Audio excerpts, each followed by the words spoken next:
Hi friends, welcome back to our channel. ఈరోజు topic వచ్చేసి మనకి మొఘల్ సామ్రాజ్యం నుంచి కొన్ని బిట్స్ అయితే డిస్కస్ చేద్దాం. ఎగ్జామ్ పాయింట్ ఆఫ్ వ్యూలో ఎనీ కాంపిటేటివ్ ఎగ్జామ్ సంబంధించి బిట్స్ అయితే ప్రిపేర్ చేయబడిందనమాట. ఈ బిట్స్ మనకి ఎగ్జామ్ పాయింట్ ఆఫ్ వ్యూలో ఎంతగానో ఉపయోగపడతాయి కాబట్టి ప్రతి ఒక్కరు కూడా ఈ బిట్స్ని కూడా కొద్దిగా అబ్జర్వ్ చేయండి. దానికంటే ముందు మన ఛానల్ని ఎవరైనా సరే మొదటిసారి చూస్తున్నట్లయితే ఛానల్ని సబ్స్క్రైబ్ చేయండి, అలాగే ఫ్రెండ్స్ కూడా షేర్ చేయండి. మీరు డిస్క్రిప్షన్లో మన వాట్సాప్ గ్రూప్ లింకు అలాగే టెలిగ్రామ్ గ్రూప్ లింక్ అయితే ఇవ్వడం జరిగిందనమాట. ఆ లింక్స్ ద్వారా మీరు గ్రూప్లో జాయిన్ అవుతాక మీకు ఎనీ కాంపిటేటివ్ సంబంధించి అప్డేట్స్ అయితే మీకు ఇవ్వబడుతుంది. టాపిక్లోకి వచ్చినట్లయితే ఫస్ట్ క్వశ్చన్ అబ్జర్వ్ చేయండి. మొఘల్ సామ్రాజ్య పరిపాలనా కాలం, ఓకేనా. ఇక్కడ మొఘల్ సామ్రాజ్యం యొక్క పరిపాలనా కాలం ఎప్పటి నుంచి ఎప్పటి వరకు అంటే క్రీస్తు శకం 1526 నుంచి 1858 వరకు అయితే మొఘల్ యొక్క సామ్రాజ్యం యొక్క పరిపాలనా కాలం అయితే ఉందన్నమాట. మొఘల్ సామ్రాజ్య పరిపాలనా కాలం ఎప్పటి నుంచి ఎప్పటి వరకు అంటే క్రీస్తు శకం 1526 నుంచి 1858 వరకు గుర్తుపెట్టుకోండి. నెక్స్ట్ క్వశ్చన్, మొఘల్ సామ్రాజ్య స్థాపకుడు, ఓకేనా. బాబర్. ఇతని యొక్క పూర్తి పేరు వచ్చేసి జహీరుద్దీన్ మహమ్మద్ బాబర్, ఓకేనా. నెక్స్ట్ క్వశ్చన్ వచ్చేసి మొఘల్ సామ్రాజ్యంలో గొప్పవాడు ఎవరు అంటే అక్బర్ అండి, ఓకేనా. ఇతన్ని మనం మొఘల్ సామ్రాజ్య నిర్మాత అని కూడా చెప్పొచ్చు. మొఘల్ సామ్రాజ్యంలోనే గొప్పవాడిగా పేరు పొందింది ఎవరు అంటే అక్బర్, ఓకేనా. నెక్స్ట్ వచ్చేసి మొఘల్ సామ్రాజ్యంలో చివరివాడు బహదూర్ షా జఫర్. ఇతన్ని మనం రెండవ బహదూర్ షా అని కూడా అనొచ్చు అనమాట. మొఘల్ సామ్రాజ్యంలోనే చివరివాడు అన్నమాట ఇతను, ఓకేనా. బహదూర్ షా జఫర్, బహదూర్ షా 2, రెండవ బహదూర్ షా అంటాం, ఓకేనా. నెక్స్ట్ క్వశ్చన్, మొఘల్ సామ్రాజ్య రాజభాష. మొఘల్ సామ్రాజ్యం యొక్క రాజభాష ఏంటంటే పర్షియన్ భాష అన్నమాట, ఓకేనా. పర్షియన్ భాష. నెక్స్ట్ వన్, మొఘల్ సామ్రాజ్యం యొక్క బంగారు నాణ్యం. మొఘల్ సామ్రాజ్య కాలంలో బంగారు నాణ్యంగా దేన్ని పిలువబడుతుందంటే మొహర్, ఓకేనా. మొహర్ అనేది ఏంటంటే బంగారు నాణ్యం. నెక్స్ట్ వన్, మొఘల్ సామ్రాజ్య పరిపాలనా విధానం ఎలా ఉండేదంటే మన్సబ్దారీ విధానం అన్నమాట, ఓకేనా. మొఘల్ సామ్రాజ్య పరిపాలనా విధానం అనేది దేన్ని అనుసరించి చేశారు అంటే మన్సబ్దారీ విధానం అండి. నెక్స్ట్ వన్, మొఘల్ సామ్రాజ్య ప్రధాన వృత్తి వ్యవసాయం, ఓకేనా. మొఘల్ సామ్రాజ్యంలో అప్పటి ప్రజలు దేని మీద డిపెండ్ అయ్యి ఉండేవాళ్ళు అంటే వ్యవసాయం మీద ఎక్కువ డిపెండ్ అయ్యి ఉండేవాళ్ళు అనమాట, ఓకేనా. నెక్స్ట్ వన్, మొఘల్ సామ్రాజ్య ప్రధాన ఆదాయం భూమి శిస్తు అండి, ఓకేనా. మొఘల్ సామ్రాజ్యంలో ఉన్నటువంటి రాజులకి దేని నుంచి ఎక్కువ ప్రధానంగా ఆదాయం వచ్చేది అంటే భూమి శిస్తు ద్వారా వాళ్ళు ఎక్కువ ఆదాయం తీసుకునేవాళ్ళు అనమాట, ఓకేనా. నెక్స్ట్ వన్, మొఘల్ సామ్రాజ్య చిత్రకళను గొప్పగా ఆదరించింది. మొఘల్ సామ్రాజ్యం యొక్క చిత్రకళను గొప్పగా ఆదరించింది ఎవరు అంటే జహంగీర్ అండి, ఓకేనా. నెక్స్ట్ వన్, మొఘల్ సామ్రాజ్య గొప్ప సైనిక వ్యవస్థ. మొఘల్ సామ్రాజ్యం యొక్క గొప్ప సైనిక వ్యవస్థ ఏంటి అంటే ఫిరంగి దళం. నెక్స్ట్ వన్, మొఘల్ సామ్రాజ్య ప్రధాన వినోదం. మొఘల్ సామ్రాజ్యం యొక్క ఆ సమయంలో వారి యొక్క ప్రధాన వినోదం ఏంటంటే పావురాలను ఎగురవేయడం అనేది వాళ్ళు ప్రధాన వినోదంగా భావించేవాళ్ళు.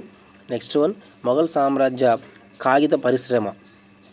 మొఘల్ సామ్రాజ్యం యొక్క కాగిత పరిశ్రమ ఎక్కడ ఉండేదంటే సియోల్ కోట, ఓకేనా. సియోల్ కోటలో వారి యొక్క కాగిత పరిశ్రమ ఉండేదన్నమాట, ఓకేనా. నెక్స్ట్ వన్, ప్రాచుర్యంలోకి వచ్చిన భాషలు. మొఘల్ సామ్రాజ్యంలో ప్రాచుర్యంలోకి వచ్చినటువంటి భాషలు ఏవేవి అంటే పారశీకం, సంస్కృతం, హిందీ. ఈ మూడు కూడా వారి కాలంలో ప్రాచుర్యంలోకి వచ్చినటువంటి భాషలు, ఓకేనా. నెక్స్ట్ వన్, పేదవాడి తాజ్మహల్ అని దేనిని అంటారు? పేదవాడి యొక్క తాజ్మహల్ అని దేనిని అంటారు అంటే బీబీ కా మక్బారా, ఓకేనా. బీబీ కా మక్బారా ఇది ఎక్కడుందంటే ఔరంగాబాద్లో ఉంది. దీన్ని పేదవాడి తాజ్మహల్గా చెప్పడం జరిగింది. బీబీ కా మక్బారా ఔరంగాబాద్లో ఉందన్నమాట.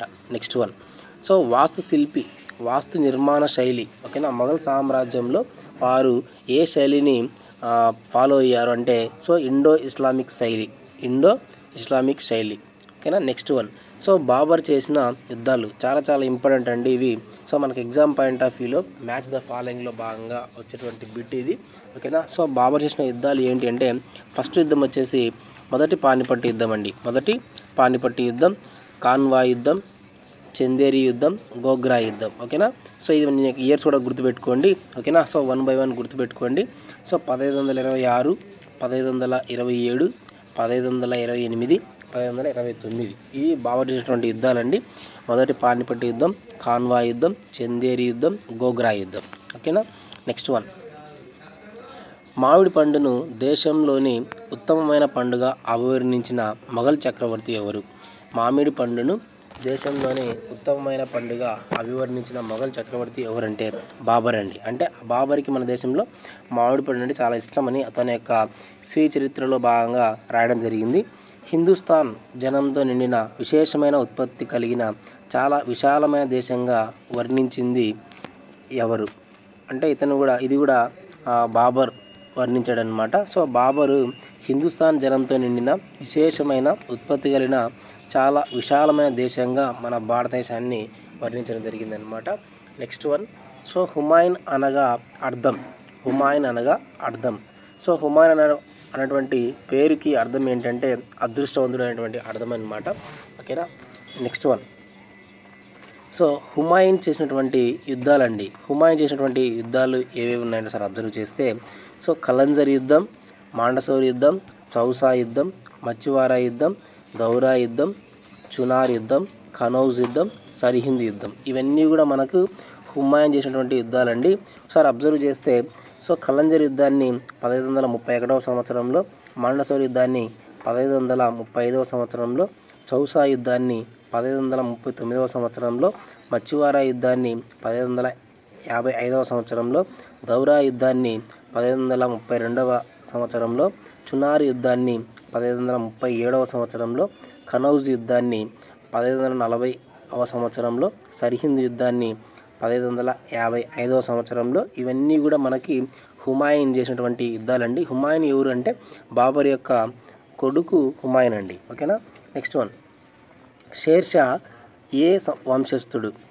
నెక్స్ట్ క్వశ్చన్, షేర్షా ఏ వంశస్థుడు అంటే షేర్షా అనేటువంటి అతను సూర్ వంశస్థుడు అండి. ఓకేనా. చాలా చాలా ఇంపార్టెంట్ బిట్ ఇది, సూర్ వంశస్థుడు.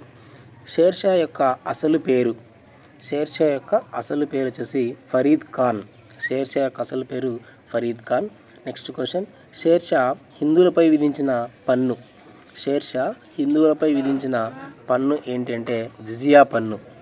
నెక్స్ట్ వన్, షేర్షా బీద ప్రజల కొరకు ఏర్పాటు చేసిన ఉచిత భోజనశాల. షేర్షా పేద ప్రజల కొరకు లేదా బీద ప్రజల కొరకు ఏర్పాటు చేసిన ఉచిత భోజనశాల ఏంటంటే దాని పేరు ఏం పేరు అంటే లంగర్ అండి. కానీ లంగర్ అంటే ఏంటంటే బీద ప్రజల కోసం ఏర్పాటు చేసినటువంటి ఉచిత భోజనశాల. ఓకేనా. నెక్స్ట్ వన్, షేర్షా ప్రవేశపెట్టిన నాణ్యాలు ఏంటంటే ష్రఫీ, ఇది బంగారు నాణ్యం అండి, దామ్ ఇది వెండి నాణ్యం. ఓకేనా. ఈ రెండు కూడా షేర్షా మన దేశంలో ప్రవేశపెట్టినటువంటి నాణ్యాలు. ష్రఫీ బంగారు నాణ్యం, దామ్ వెండి నాణ్యం. షేర్షా యొక్క బిరుదులు న్యాయసింహుడు, షేర్ఖాన్, సుల్తాన్ ఏ ఆదిల్. సో ఈ మూడు కూడా షేర్షా యొక్క బిరుదులు. ఓకేనా. సో న్యాయసింహుడు, షేర్ఖాన్, సుల్తాన్ ఏ ఆదిల్. షేర్షా సమాధి ఎక్కడ ఉంది అంటే ఇక్కడ ససారంలో షేర్షా యొక్క సమాధి అయితే ఉందన్నమాట. ఓకేనా.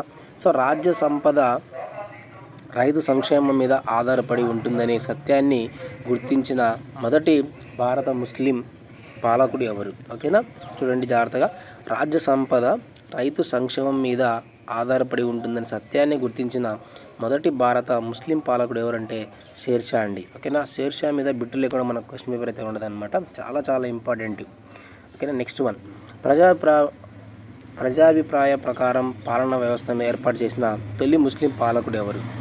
ప్రజల అభిప్రాయం మేరకు ప్రకారం పాలనా వ్యవస్థ కొనసాగించినటువంటి తొలి ముస్లిం పాలకుడు ఎవరంటే షేర్షా. ఓకేనా. నెక్స్ట్ వన్, సూర్ వంశంలో చివరివాడు ఎవరు? అఖిల్ షా సూర్. సో ఇతను సూర్ వంశంలో చివరివాడు అన్నమాట. ఫ్రెండ్స్, ఇది మనకు మొఘల్ సామ్రాజ్యం సంబంధించి పార్ట్ 1 వీడియో అనమాట.